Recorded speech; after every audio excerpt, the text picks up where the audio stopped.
Bienvenue dans le podcast à contre-courant, le podcast des mères audacieuses, le rendez-vous inspirant qui met en lumière des femmes et des hommes qui ont choisi de redéfinir leur trajectoire, de créer leur propre voie et de conquérir leur indépendance.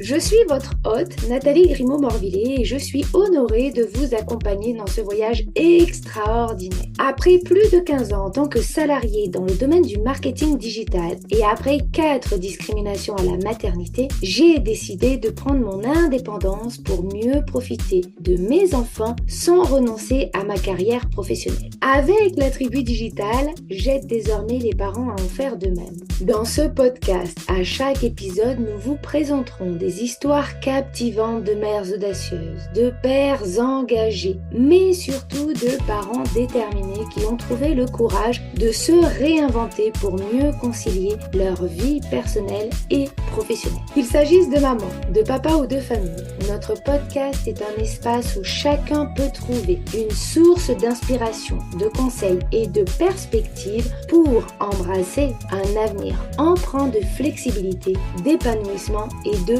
conciliation ainsi que de succès. Si vous êtes à la recherche de nouvelles manières de penser et ou de travailler ou encore d'astuces, c'est le podcast qu'il vous faut. Prenez dès à présent votre boisson préférée et c'est parti. Retrouvons-nous dans le nouvel épisode du jour.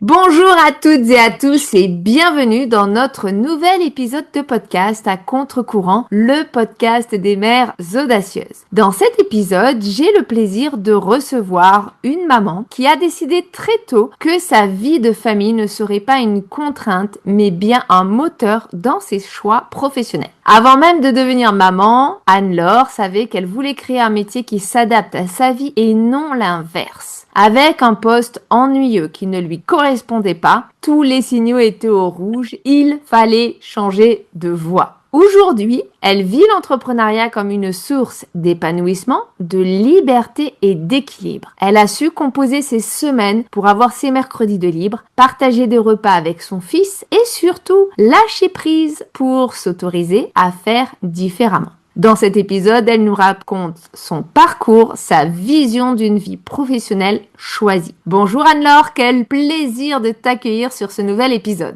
Bonjour Nathalie, merci pour l'accueil, merci pour la présentation. Avec plaisir. Alors justement, je suis ravie de te découvrir dans cet épisode. Est-ce que justement, pour nos auditeurs et nos auditrices, tu peux te présenter à celles et ceux qui nous écoutent ? Bien sûr, donc moi je suis une maman vraiment passionnée par tout ce qui est parentalité positive, respectueuse, soutenante. J'ai vraiment à cœur d'être là au maximum pour mon enfant. Moi j'ai grandi dans on n'en profite pas assez, donc c'était pas possible pour moi d'avoir un enfant dans ce contexte. Et je suis une femme extrêmement curieuse, je m'intéresse absolument à tout. Donc je suis secrétaire indépendante à mon compte pour les entrepreneurs. Et à côté, je fais beaucoup de cuisine végétale, je jardine avec des amis, je suis conseillère municipale, je suis bénévole dans des assos, enfin voilà, j'aime être multicasquette. Waouh, super. Alors justement, depuis quand es-tu maman et puis combien d'enfants as-tu ? Alors, mon fils s'appelle Noël, il a 5 ans, donc ça fait que 5 ans que je suis maman, mais 2 ans avant, je m'occupais déjà de son grand frère et de sa grande sœur. Donc, je voyais bien qu'en termes de temps, j'avais besoin d'être disponible pour eux et que je voulais absolument profiter d'eux quand ils étaient là et du coup, optimiser le temps quand ils n'étaient pas là et travailler. C'était plutôt ça ma prise de conscience. Ok, est-ce que tu peux nous raconter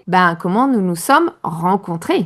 Eh bien, c'est une recommandation par Élodie, qui est une amie que j'ai rencontrée d'ailleurs dans des visios d'entrepreneurs pour s'entraider en 2021, il me semble. Et elle est donc social manager. Il me semble qu'elle fait partie de la tribu depuis déjà longtemps.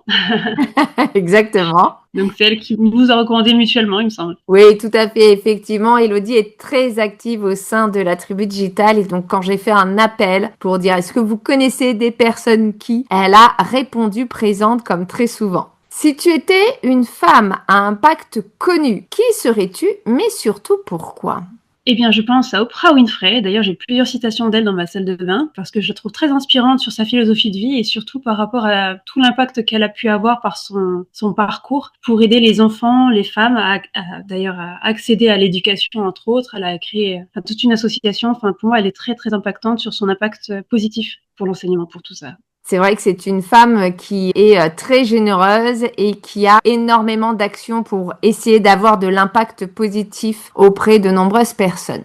Alors, pour entrer dans le vif du sujet, tu as commencé à réfléchir à ta reconversion avant même de tomber enceinte. Tu nous en as parlé vite fait là en te présentant. Qu'est-ce qui a plus spécifiquement déclenché cette prise de conscience et puis cette décision que tu ne voulais pas mettre ta vie personnelle autour de ta vie professionnelle? Alors, comme je te dis, moi, j'ai été vraiment baignée toute mon enfance avec des adultes qui n'ont pas arrêté de dire on n'en profite pas assez des enfants, ça grandit trop vite, ça grandit trop vite. Et quand j'ai commencé à m'occuper donc du frère et de la sœur de Noan, j'en ai vraiment pris conscience parce que moi, j'étais à 100% de quand les enfants sont là, la vie tourne autour d'eux. Et pour autant, les 2 ans sont passés à une vitesse fulgurante. En parallèle, en fait, moi, en 2016, j'avais fait un bilan de compétences puisque j'avais perdu du sens dans mon travail. Assistante administrative, je voyais plus l'utilité dans une grosse structure. On était 600 collaborateurs, je remplissais des tableaux, je faisais des courriers, enfin, il n'y avait plus de sens. Je trouvais qu'on ne servait à rien. Et j'ai envisagé à la base une reconversion totale dans la naturopathie. Et ma formatrice à l'époque m'avait dit, alors, je ne peux pas vous accepter si vous voulez que le projet naturo, faut vous ouvrir. Et en faisant des recherches, je me suis rendu compte que j'avais le BTS d'assistante de gestion, mais que je n'avais jamais fait ce poste. Donc, j'ai fait des recherches et j'ai trouvé en fait un job, sachant que moi, j'ai dû quitter quand même la région où je vivais. J'ai fait un rapprochement familial et je voulais en fait revenir donc dans le Nord Côte d'Or et trouver en fait un emploi à composer. Mais en fait, en France, les contrats, ça n'existe pas comme ça où on peut être partagé entre plusieurs structures. Donc, l'idée était là, mais j'ai pas trouvé. J'ai trouvé un poste dans une entreprise artisanale où ça s'était merveilleusement bien passé sur le côté c'est vif, c'est actif, c'est riche, on est au contact de tout le monde.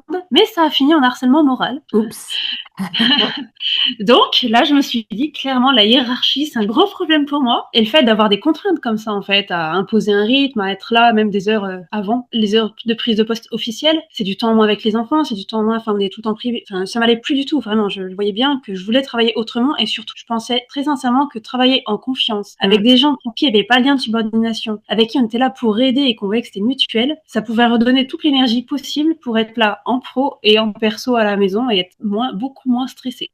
Donc ça a été ça, la deuxième prise de conscience, on va dire. Et quand j'ai travaillé dans un lycée pendant 1 an, ça a été intéressant, mais en fait, c'est là où je me suis ennuyée, c'est que c'était pas assez stimulant. Quand on passe d'une entreprise artisanale où on gère tout sur le feu, et à passer qu'à 2-3 missions, c'était vraiment trop dur pour moi. Et donc, j'ai créé mon projet de secrétariat et j'avais contacté un forum, en fait, de télésecrétaires et c'est comme ça que j'ai pu mieux me projeter dans la vision d'indépendante. Et j'avais aussi oublié de dire qu'en 2016, quand j'ai fait mon bilan de compétences, j'ai découvert le magazine Assistante Plus. Et il y avait les premiers articles en 2016 sur l'assistanat indépendant à Paris, ou à Bordeaux d'ailleurs. D'accord. Donc, ça donnait aussi une vision, parce qu'en fait, dans notre entourage, personne faisait le secrétariat indépendant. Même là, aujourd'hui, j'ai peu de monde. Donc, c'était vraiment une construction, quoi. C'est vrai qu'effectivement, même si ça se démocratise, et je pense encore plus vite avec la période Covid qui nous a montré qu'on pouvait travailler différemment, qu'on pouvait travailler de chez soi, qu'on pouvait travailler à temps choisi, etc., c'est encore pas du tout dans les mœurs ni dans les habitudes de travailler en indépendante sur un certain nombre de postes et notamment dans ce type de poste où on va faire de l'assistanat auprès d'entrepreneurs ou auprès d'entreprises différentes.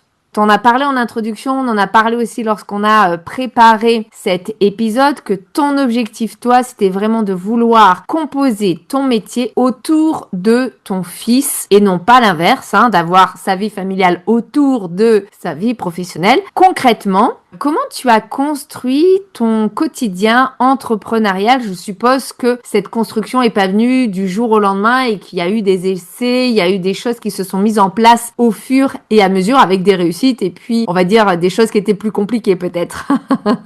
Oui, ça a été plein d'ajustements. On parle des fois de lâcher prise. Bah là, clairement, il a fallu. C'est qu'au tout début, moi, je me suis organisée avec une nourrice les 2 premières années de vie de mon fils, où il y allait les lundis, les mardis, les jeudis et vendredis matin. Et comme ça, je savais que je faisais que du pro. Sauf que du pro, quand on vient de créer son entreprise un 1er septembre, le 1er septembre, il n'y a pas grand-chose à faire. Il y avait une personne qui m'avait contactée et en fait, ça a été du bouche-à-oreille assez rapide. Et dès le mois d'octobre, j'ai eu une première grande mission. Et en fait, ce qui est très surprenant, c'est que moi, je suis en zone rurale. Ici, il n'y a que les recommandations qui fonctionnent. Donc, il fallait que je me fasse connaître. Mais en même temps, j'étais pas du secteur. J'étais arrivée depuis 2-3 ans. Et en même temps, j'imposais moi, je suis disponible de telle heure à telle heure, quoi. À l'époque, en plus, j'étais très rigide. Un client, c'était tel jour, de telle heure à telle heure, toutes les semaines. Il n'y avait pas moyen de me contacter en dehors de cette plage-là. Et j'étais avec mon fils. Basta. Donc, ça a bien fonctionné, sauf que la nounou a pris sa retraite. Bah oui, elle a le droit quand même. Bah oui. Donc, je me retrouvais sans mode de garde et école que les matins pour un bout de chou de 2 ans et demi. Donc, j'ai appelé ma mère à la rescousse qui habite quand même à 1 heure de route d'ici, qui est venue le garder les lundis, mardis. Et comme ça, je faisais des journées, mais hyper chargées. Je faisais du secrétariat à la première partie et la deuxième partie de l'après-midi, je faisais des rendez-vous, en fait, chez des clients parce que j'avais une deuxième activité de marketing relationnel. Donc, c'était génial de pouvoir prendre du temps avec les gens. Le mercredi en off avec Noan comme tout le temps. Et jeudi, vendredi, c'était plus soft. Et l'avantage, c'est que comme ils faisaient des grosses siestes de 2 heures ou 3 heures, en prestation de service en secrétariat, on peut faire du télétravail. Donc tout ça cumulé, et des fois, je pouvais même travailler le soir, en fait, puisque c'est un métier où j'ai pas besoin de faire des appels. Quand c'est de la gestion mail, la gestion d'agenda. Donc j'ai pu optimiser ce temps-là. Mais ça a duré qu'1 an et 3 mois, parce qu'après, le corps a dit stop. Je devais travailler une semaine entière quand il était chez son papa, puisqu'on s'est séparés, et avancer pour préparer l'année 2023. Et je me suis retrouvée clouée au lit, à dormir, à être totalement épuisée. Ma mère a fini en plus avec des calculs rénaux, donc ça voulait bien dire que l'une comme l'autre, on était au bout. Et comme par miracle sur le lâcher prise, je me suis dit, tant pis, on va travailler que pendant les heures d'école et les siestes. J'ai rencontré un couple d'amis, dont le fils était dans la même classe que mon fils, qui m'a proposé qu'on cède pour les midis. C'est-à-dire que les lundis et les vendredis, mon fils et leur fils mangeaient chez moi, et les mardis et jeudis, mon fils mangeait chez eux. Comme ça, moi, j'étais sereine, je pouvais faire des grosses journées sans courir à l'école, quoi. Ah oui, génial. Ça a été, le lâcher prise chez moi, depuis que je suis entrepreneur, c'est une vraie expérience et à chaque fois ça a fonctionné. Que ce soit pour l'organisation du rythme avec Noan, que pour trouver des clients, qui est un grand stress pour tout le monde. Oui, c'est clair. Quand j'ai arrêté de vouloir chercher et vraiment, mais instantanément dans les 20 minutes, j'avais un appel, j'avais un mail, j'avais un truc et souvent ça se concrétisait. Donc c'était assez dingue. Donc voilà. Donc aujourd'hui, les lundis et mardis, mon fils en fait, il a une sorte de cantine collaborative. Au final, on a fait muter le projet. On est devenu un collectif de parents et on fait un roulement, un planning qui est là le midi pour les garder. La mairie nous a prêté une salle et donc moi je travaille à la fond les lundis, mardis. Par contre, je fais les entrées d'école et les sorties d'école. Je fais tous mes mercredis avec lui et les jeudis et vendredis midi, je mange avec lui à l'école avec les copains. Et ça, tous mes clients sont au courant. Quand il y a vraiment besoin, genre là j'ai un client qui est vigneron donc il y a des contrats abondants de salariés à faire, je me dégage du temps exceptionnellement. Mais sinon tout le monde sait que mes heures avec mon fils, c'est mes heures avec mon fils et je suis bonne dans mon métier parce que j'ai mon temps avec mon fils et que c'est ça qui me nourrit, quoi. Donc je suis juste épanouie et j'adore ça. Et je suis très heureuse d'être au service de mes clients tout en étant au service de mon fils. Je suis une maman qui a besoin d'être là pour l'accompagner. Et je veux pas être une mère envahissante, je veux juste lui donner 3 volets de ses propres ailes, quoi.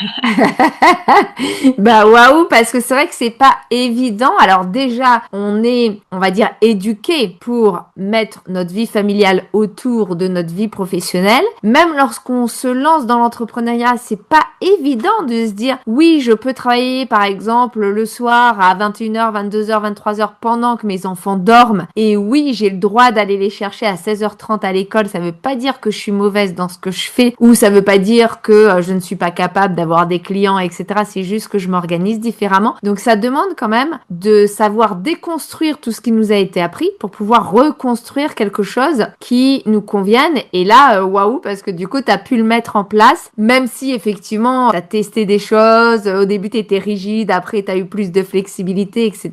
Mais bravo, parce que c'est pas toujours évident de pouvoir prendre ce recul et de pouvoir s'organiser sans rentrer finalement dans les cases de la société. Je dirais même, tu sais, l'avantage d'être... je bosse qu'avec des entrepreneurs qui ont eux-mêmes des enfants. Et j'ai 2 clients où j'ai même pu y aller pendant des périodes de vacances avec mon fils. Waouh, génial. Pendant 4 heures en train de travailler avec moi, à côté de moi, il était sur des Legos. Et moi et mon client, on a pu travailler 4 heures non-stop, quoi. Et ça, depuis qu'il est tout petit, je lui ai beaucoup appris de, tiens, tu peux venir avec moi en rendez-vous. Par contre, voilà, t'as de quoi t'occuper. Et tout le monde n'est pas OK, mais certains le sont. Et quelle expérience fabuleuse que de pouvoir bosser et d'avoir mon fils à côté de moi, quoi. Là, c'est jackpot pour moi, quoi. Ah oui, c'est clair. Je te comprends. Effectivement, c'est vraiment extraordinaire et surtout quand on leur apprend que maman est en train de travailler mais qu'ils peuvent être là sans faire de bruit, ça change complètement la donne. Alors moi je dis toujours, c'est un peu comme quand on leur dit d'aller se brosser les dents. Bien évidemment, on va pas leur dire une fois, ils vont être capables de le faire ad vitam aeternam. Parfois, faut le réexpliquer, etc. Mais c'est vrai que c'est génial de pouvoir bosser, qu'ils comprennent aussi ce qu'on fait au quotidien, parce que souvent les enfants, ok, mon père il est comptable, mais ça veut dire quoi comptable? Je ne sais pas. Ou il est médecin, ou il est sur des métiers en fait, ils sont jamais allés donc ils ne savent pas. Donc là on leur apprend aussi, maman elle fait ça et voilà ce qu'elle fait au quotidien. En quoi consiste finalement ce métier. Et puis en plus,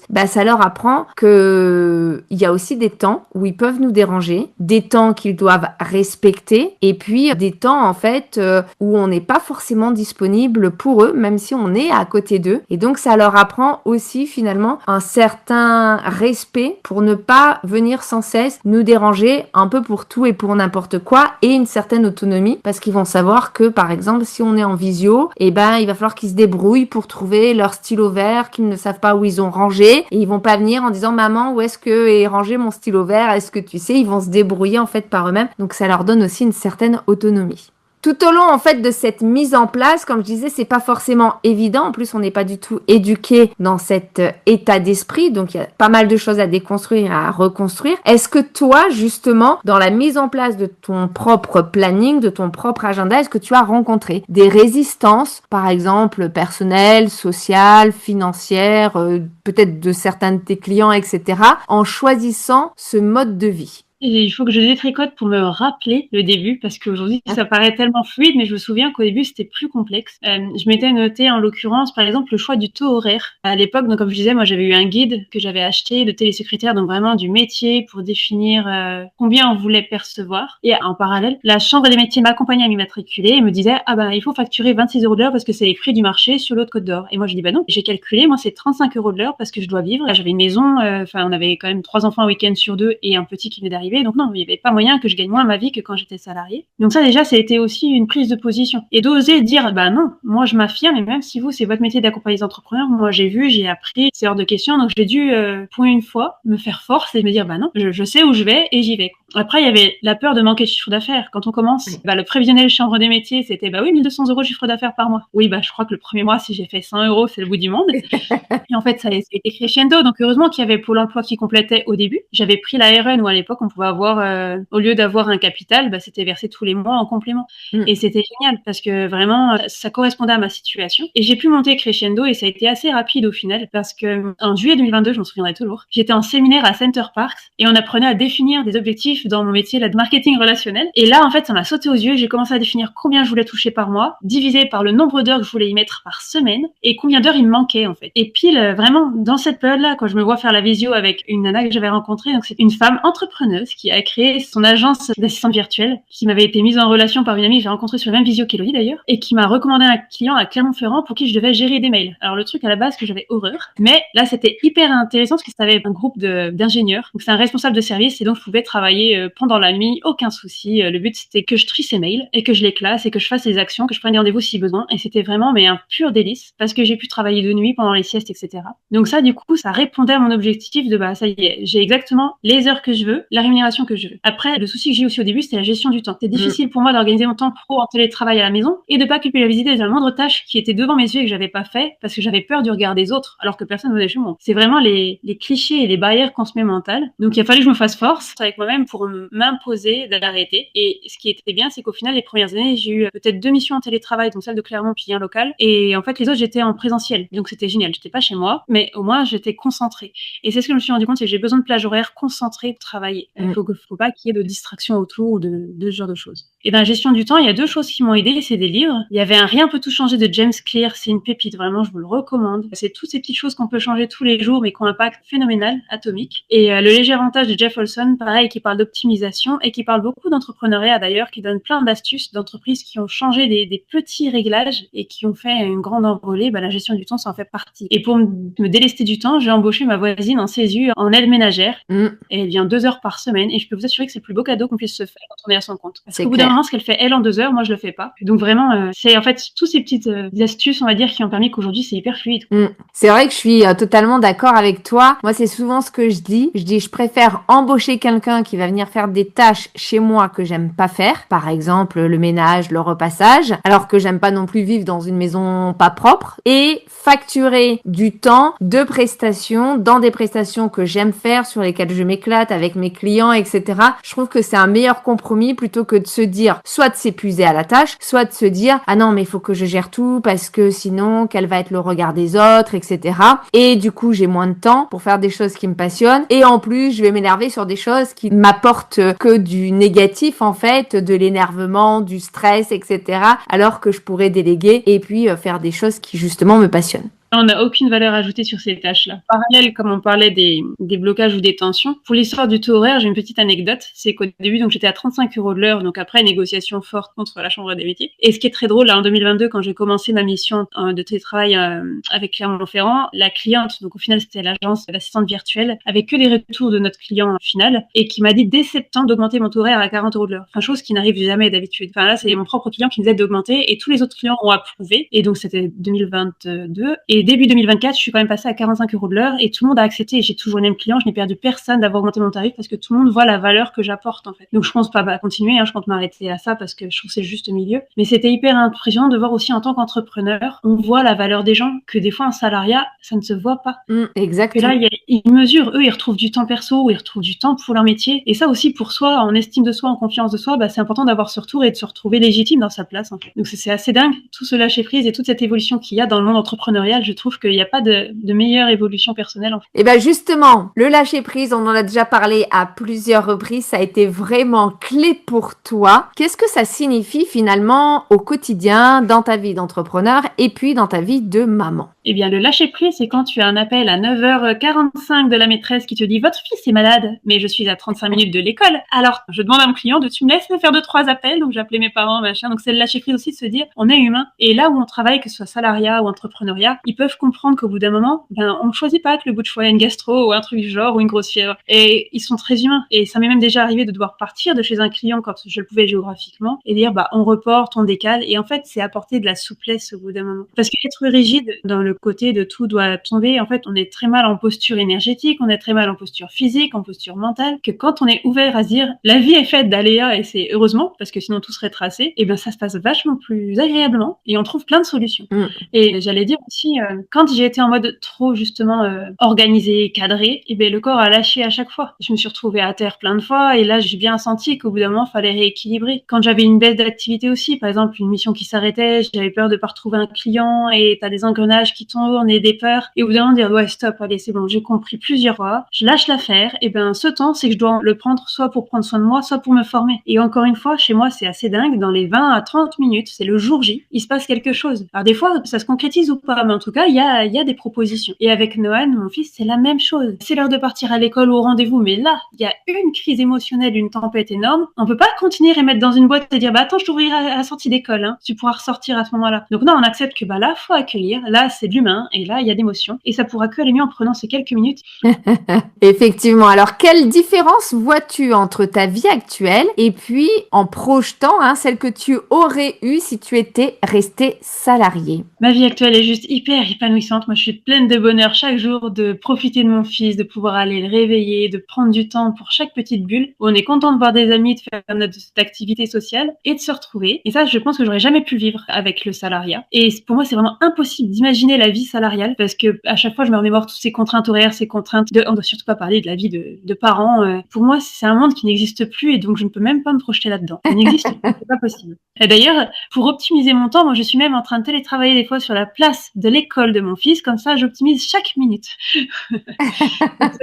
Non, cette vie, elle est géniale. On peut choisir et le choix est important. Je suis tout à fait d'accord avec toi. Moi aussi, ça m'arrive. Par exemple, des fois, j'ai des rendez-vous pas trop loin de l'école et je me dis non, je vais pas rentrer. Je vais aller me mettre dans le bar à côté de l'école. Je me prends un coca ou un café. Comme ça, je gagne un quart d'heure, parce que c'est ce qu'il y a à peu près entre chez moi et l'école. Et pendant ce temps, je travaille, je réponds, etc.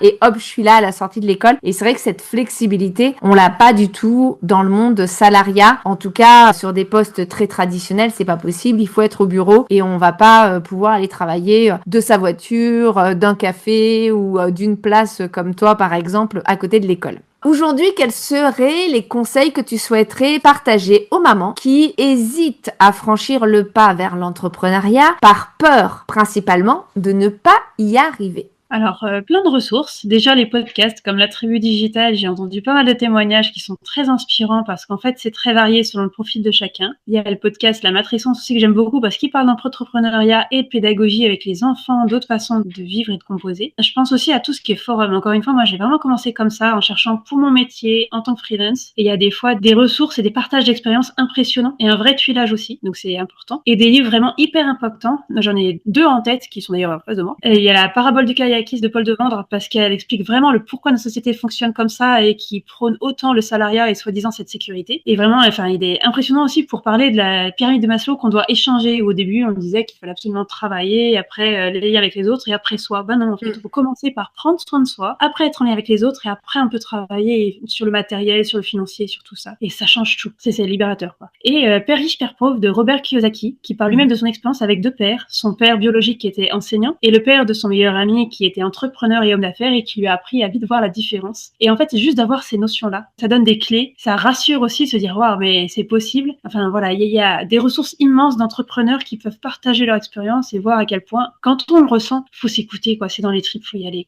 C'est clair, effectivement. Et c'est vrai que tu as raison, il y a plein de ressources, il faut être curieuse, il faut se renseigner, il faut aller chercher sur Internet, peut-être même sur ChatGPT, etc. Mais en tout cas, il faut pas rester dans son univers, faut s'ouvrir et essayer de comprendre comment fonctionnent d'autres modèles comme l'entrepreneuriat et puis aussi comprendre les avantages et les inconvénients parce que forcément dans chaque modèle, il y a des avantages, il y a des inconvénients et trouver en tout cas le modèle qui corresponde le plus à ce que nous, on a envie de faire et qui soit finalement pas trop contraignant, qu'on puisse accepter la contrainte sans se dire « Oh là là, c'est difficile, j'en ai marre, vivement ce week-end, vivement les vacances » ou alors pire encore, vivement la retraite. Pour terminer cette interview passionnante, est-ce que tu as justement une réussite ou un moment particulier à nous partager et bien sûr en relation avec le sujet du jour? Eh bien oui, en fait, je viens de me remémorer un moment très très émotionnel pour moi. C'était mardi dernier. Donc mon fils était venu avec moi en mission. Mon client était absent. J'avais prévenu que mon fils serait là pendant que je travaillais. Et ce matin-là, pour une fois, en fait, je gérais les appels de mon client, les prises de rendez-vous, les devis. Et le téléphone n'arrêtait pas. Et je n'avançais pas sur ma compta. Et Noël avait décidé que cette fois-ci, il aimerait pas trop jouer tout seul. Donc au bout de 2 heures, il a commencé à faire des bruits exprès. Il y a des qui feraient, et dire d'ailleurs qu'il faisait exprès de me déconcentrer, sauf que j'étais déjà tellement chargée avec ce que je gérais. Et en parallèle, je voyais des SMS de mon client viticulteur qui avait besoin en urgence que je saisisse des contrats pour les vendangeurs parce qu'il y avait des contrôles de gendarmerie bien sûr et qu'il y avait des nouvelles personnes qui venaient d'arriver. Et je savais que je finissais ma première mission qu'à 13h et que je voulais à la base à 14h aider ce client-là, sauf que j'avais qu'1 heure normalement de pause déjeuner avec mon fils pour faire un pique-nique dehors. Et peut-être à midi, j'en sais rien, j'ai fondu en larmes vraiment. J'en pouvais plus, je me sentais sous pression. Et là, j'ai eu mon bout de chou qui a été adorable, qui est venu, qui m'a pris dans ses bras. Il me dit, alors déjà, c'était maman, tu veux un câlin pour aller mieux? Oh oui, là, j'en ai besoin. Et il m'a dit, maman, ça serait bien d'avoir 3 yeux, 3 bras et 3 jambes. Comme ça, tu pourrais répondre au téléphone, répondre aux emails et t'occuper de moi. Hein, ça serait trop bien. Et j'ai trouvé ça tellement touchant de me dire à 5 ans, il a une empathie et une compréhension. Et en plus, il s'est excusé d'avoir essayé de me déconcentrer. Donc, je l'avais rassuré en disant non, que c'était pas lui qui m'avait foutu la pression. Mais j'ai été extrêmement touchée par il voit l'expérience de moi au travail parce qu'il a souvent l'impression que je travaille pas vu que je travaille que quand il est à l'école. Et il a été d'une empathie dingue et il m'a apporté ces solutions d'un enfant de 5 ans qui m'ont allégé, qui m'ont permis de faire tout ce que j'avais à faire. Et j'ai pas trop culpabilisé d'avoir fait ma pause déjeuner avec mon PC sur les jambes parce que je lui parlais quand même et que voilà, il était après au parc et il a profité pendant que je travaillais pour les contrats. Donc ça c'est une expérience pareille que j'aurais pas vécue autrement et qui a été douloureuse sur le moment parce que trop de pression. Une fois qu'on extériorise et qu'on a un petit être en face de nous qui comprenne, c'était juste magnifique et vraiment c'est un super beau souvenir même si ça a été dur sur le moment là, c'est vraiment très touchant pour moi d'en reparler. Ça c'était pour moi une victoire aussi. Waouh, en tout cas effectivement, je comprends, je me suis bien projetée et je vois toute l'émotion que tu as dû ressentir avec ton petit bout de chou qui venait finalement t'apporter une solution du haut de ses 5 ans, mais t'apporter une solution et effectivement qui comprenait aussi quelque part la difficulté dans laquelle tu étais et qui a eu suffisamment d'empathie pour discuter avec toi et t'apporter justement la solution. En tout cas, merci beaucoup d'avoir partagé ce moment avec nous. Merci également pour ton témoignage authentique et rassurant puisque on voit grâce à cet échange qu'il est possible de construire un métier sur mesure au service de sa vie familiale et non l'inverse. Aujourd'hui, notre invité nous rappelle que l'entrepreneuriat, au-delà d'un choix professionnel, peut être une véritable philosophie de vie qui offre du temps, de la liberté et une autre manière de penser l'équilibre au quotidien. Alors, si vous aussi vous sentez que votre métier actuel n'est plus aligné avec vos aspirations, osez envisager l'entrepreneuriat comme une piste, non pas pour fuir quelque chose, mais pour créer une vie à votre mesure. Et puis dans tous les cas, si cet épisode vous a parlé, inspiré, n'hésitez pas à le liker, le commenter ou tout simplement à le partager à une autre maman qui en aurait besoin. Qui sait, vous pourriez être à l'origine d'un changement radical. Et puis en attendant notre prochain épisode, je vous souhaite à toutes et à tous une très belle journée, après-midi ou soirée et surtout, prenez soin de vous.